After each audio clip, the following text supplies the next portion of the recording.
வணக்கம் let's sport viewers. நான் உங்க நிவாஸ். இன்னைக்கு நம்ம பார்க்க போறது ஒரு மேட்ச் ப்ரிவ்யூ. என்ன மேட்ச் ப்ரிவ்யூ அப்படின்னு கேட்டீங்கன்னா, நமக்கு ஆல்ரெடி வந்து குரூப் ஏனுடைய குவாலிஃபிகேஷன் பத்தி தெரிஞ்சிச்சுங்க. 2 டீம் செமிஃபைனல்ஸ் போறாங்க. India and New Zealand. இந்த 2 டீம் செமிஃபைனல்ல யாரை ஃபேஸ் பண்ண போறாங்க அப்படின்றது மிகப்பெரிய கேள்வியா இருக்கு. எல்லாருக்குமே இந்த கேள்வி வந்து மைண்ட்ல இருக்கும் அப்படின்னு நான் நினைக்கிறேன். அண்ட் அந்த கேள்விக்கான பதில் இன்னொரு குரூப்ல இருக்குங்க. Group B, the group of death அப்படின்னு நம்ம சொன்னோம். இங்கிலாந்து இருக்காங்க, ஆப்கானிஸ்தான் இருக்காங்க அண்ட் இந்த 2 டீம்ஸ் இருக்காங்க. எந்த 2 teams? South Africa and Australia. South Africa Afghanistan கூட ஒரு அபாரமான ஒரு வெற்றியை வந்து கைப்பற்றிட்டு அவங்க ரெட் ஹாட் இன் ஃபார்மா இந்த மேட்சுக்குள்ள வராங்க. இன்னொரு பக்கம் ஆஸ்திரேலியாவும் வெற்றி பெற்று தான் இந்த மேட்சுக்குள்ள வராங்க இங்கிலாந்துக்கு எதிராக. இங்கிலாந்து ஒரு 350 ரன் அடிக்கிறாங்க. அதை ரொம்பவே வந்து அழகா சேஸ் பண்ணி ஃபேண்டாஸ்டிக்கா சேஸ் பண்ணி ஜெயிச்சு தான் வந்து ஆஸ்திரேலியன் லைனப் இந்த மேட்சுக்குள்ள வருது.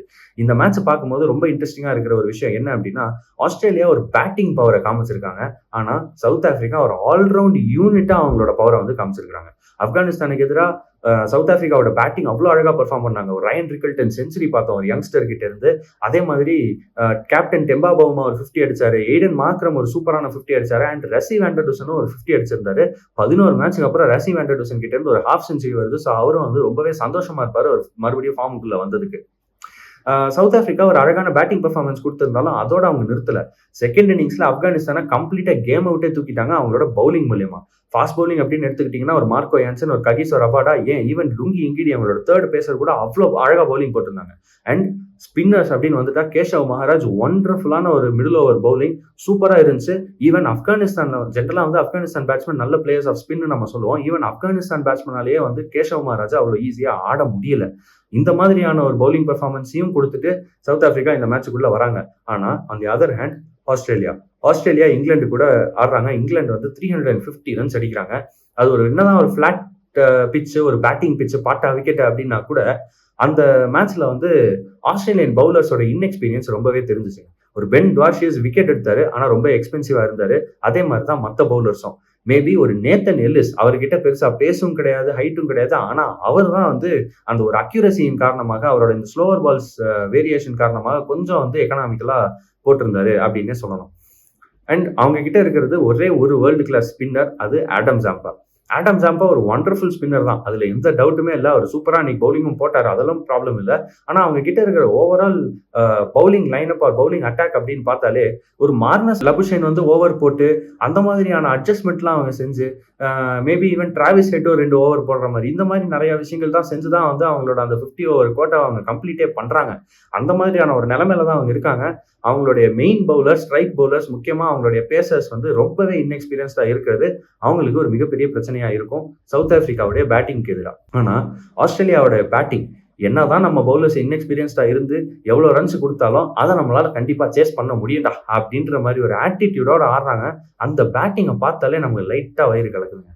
ஒரு டிராவிஸ் ஹெட் இந்தியன் ஃபேன்ஸ் எல்லாருக்குமே வந்து ஒரு மிகப்பெரிய பயத்தை கொடுக்கக்கூடிய ஒரு, இந்த குழந்தைங்களுக்கு வந்து பூச்சாண்டியை கட்டி சோறு விட்டுற மாதிரி இனிமேலாம் டிராவிஸ் ஹெட்டை கட்டி தான் சோறு விட்டுவாங்கன்னு நினைக்கிறேன். அந்த மாதிரி ஒரு ஆள் ஆயிட்டு வராரு இந்தியன் ஃபேன்ஸுக்கு. அவர் இன்னும் ஆனா ரன் அடிக்கல. போன மேட்ச்ல அவர் ரன் அடிக்கல. அண்ட் ஸ்டீவ் ஸ்மித்தும் ரன் அடிக்கல. ஆனா இவங்க கிட்ட இருந்து கண்டிப்பா ஏதோ ஒரு மேட்ச், ஒரு இவங்கெல்லாம் வந்து பெரிய மேட்ச் பிளேயர்ஸ். ஒரு ப்ரெஷர் சுச்சுவேஷன்ல கண்டிப்பா இவங்க ரன்ஸ் அடிச்சிருவாங்க. அந்த மாதிரி ப்ரெஷர் சுச்சுவேஷன் மேபி இந்த சவுத் ஆப்பிரிக்கா மேட்ச்ல வருமா அப்படின்றத பார்க்கணும். இவங்க வந்து சவுத் ஆப்பிரிக்காக்கு எதிராக ரன் அடிப்பாங்களா அப்படின்றத பார்க்கணும். ஆனா அவங்க ரன் அடிக்கலைனாலும் நாங்க 350 ரன் அடிப்போம் அப்படின்ற மாதிரி ஒரு மார்னஸ் லபுஷன் இருக்காரு. ஜாஷ் இங்கிலீஷ் என்னமா ஆடுறாருங்க. ஸ்பின்னை வந்து சூப்பரா ஆடுறாரு. ஒரு சப்கான்டினென்ட் பேட்ஸ்மேன் மாதிரி ஃபீட்டை யூஸ் பண்ணி இறங்கி வந்து ஸ்பின் ஆடுறாரு. ரொம்பவே அற்புதமா ஆடுறாரு.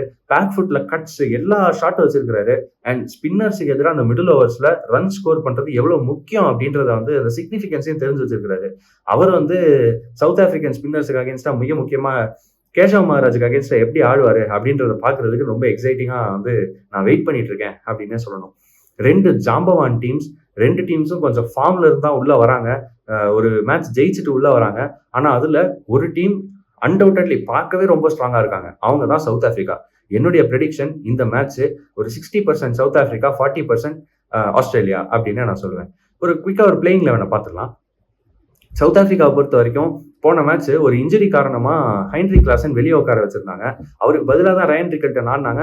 ரயன் ரிக்கல்டன் ஒரு 100 அடிச்சாரு. ஆனா ரயன் ரிக்கல்டனோட ஓப்பனிங் பார்ட்னர் டோனி டிசோர்சி அவ்வளோ நல்லா ஆடல. மேபி ஒரு ஹைன்ரிக் கிளாசன் ஃபிட் ஆயிட்டாரு அப்படின்னா இந்த டோனி டிசோர்சிக்கு பதிலாக ஹைன்ரிக் கிளாசன் மிடில் ஆர்டர்ல வந்து மேபி ஒரு ராசி வேண்டர்டூசன் ஆர் கேப்டன் டெம்பா பவுமா மறுபடியும் இந்த ஓப்பனிங் ஸ்லாட்டுக்கு போகிறதுக்கான வாய்ப்புகள் நிறையவே இருக்குங்க. இதை தாண்டி வேற ஏதாவது சேஞ்சஸ் பண்ணுவாங்களா அப்படின்னு பார்த்தா எனக்கு என்னமோ தோணல. இந்த ஒரு சேஞ்ச் மட்டும் பண்ணுவாங்க. மற்றபடி போன மேட்ச் வந்து அதே பவுலிங் காம்பினேஷனோட தான் உள்ள போவாங்க அப்படின்னு நான் நினைக்கிறேன். ஆஸ்திரேலியாவை பொறுத்த வரைக்கும் போன மேட்சுடைய பவுலிங் பெர்ஃபார்மன்ஸஸ் அவங்களுக்கு ரொம்பவே வந்து கவலையை கொடுத்துருக்கோம். அந்த காரணத்தினால மேபி ஏதாவது ஒரு 1-2 சேஞ்சஸ் அவங்க செய்யறதுக்கான வாய்ப்பு இருக்கு. மேபி ஒரு ஷான் ஆபர்ட் அவங்க உள்ள கொண்டு வரதுக்கான வாய்ப்புகள் இருக்கு. மேபி அந்த மாதிரி ஏதாவது அவங்க ட்ரை பண்ணுவாங்க அப்படின்னு எதிர்பார்க்குறேன். மற்றபடி அவங்களுமே வந்து அந்த ஒரு சேஞ்சை தவிர வேற ஏதாவது சேஞ்ச் பண்ணுவாங்களா அப்படின்னு தெரியல. முக்கியமா அவங்களோட பேட்டிங் ஆர்டர் தொடக்கூட மாட்டாங்க. அவ்வளோ அற்புதமா ஆடினாங்க. அதே பேட்டிங் லைனப் இந்த மேட்சும் ஆடணும் அப்படின்னு அவங்க நினைப்பாங்க. ஒரு முக்கியமான ஒரு player to watch out for என்னோட சைட்ல இருந்து அலெக்ஸ் கேரி ஆஸ்திரேலியாவில். அலெக்ஸ் கேரி போன மேட்ச் வந்து பிரில்லியண்டான கேட்சஸ் பிடிச்சாரு. 3 அற்புதமான கேட்ச் பிடிச்சாரு. அண்ட் பேட்டிங்லேயும் அவர்கிட்ட இருந்து நல்ல பெர்ஃபார்மன்ஸஸ் வந்துச்சு. அவர் ஒரு லெஃப்ட் ஹேண்டட் பேட்ஸ்மேன்.